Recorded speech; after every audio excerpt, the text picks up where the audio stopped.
ஹரஹர Shankar Jai Jaishankar. Subscribe பண்ணுங்க. ஸ்ரீ மகாபெரிவா திருவடிகள் சரணம். ஹரஹர சங்கர ஜெய ஜெயசங்கர. நம்மளுடைய மகாபெரிவா துணை சேனலை தொடர்ந்து ஃபாலோ பண்ணிட்டு இருக்க அத்தனை பேருக்குமே மிகப்பெரிய நன்றி.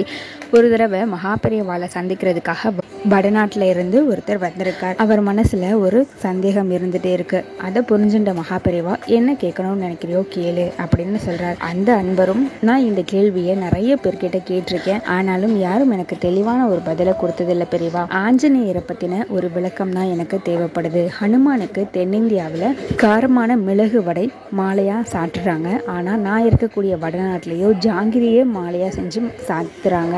ஏன் இந்த வித்தியாசம் அப்படின்னு கேட்கிறார். அதுக்கு மகாபெரிவா சின்ன புன் முறுவலோட பதிலுரைக்க ஆரம்பிக்கிறார். வடநாட்டு அன்பர் மட்டும் இல்லாம அங்க இருக்கக்கூடிய அத்தனை பேருமே கவனிக்க ஆரம்பிச்சாங்க.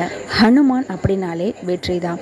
ஹனுமான் சின்ன வயசுல இருக்கும் பொழுது நமக்கு கண்ணுக்கு தெரியக்கூடிய சூரிய பகவானை அவர் சாப்பிடக்கூடிய பழம் அப்படின்னு நினச்சி சாப்பிட்றதுக்காக புயல் வேகத்தில் பறந்து சென்றார், அந்த சூரியனை பிடிக்கிறதுக்காக.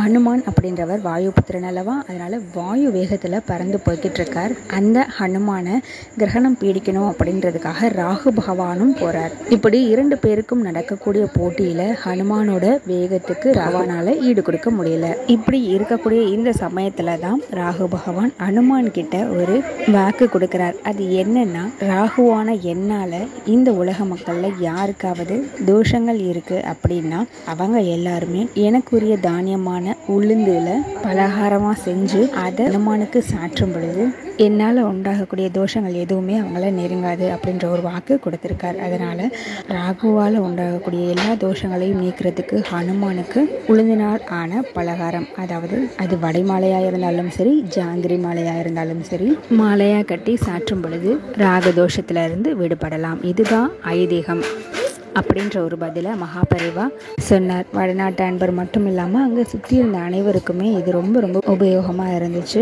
மகாபெரிவாளுடைய கருணையே கருணை. ஹரஹர சங்கர ஜெய ஜெயசங்கர.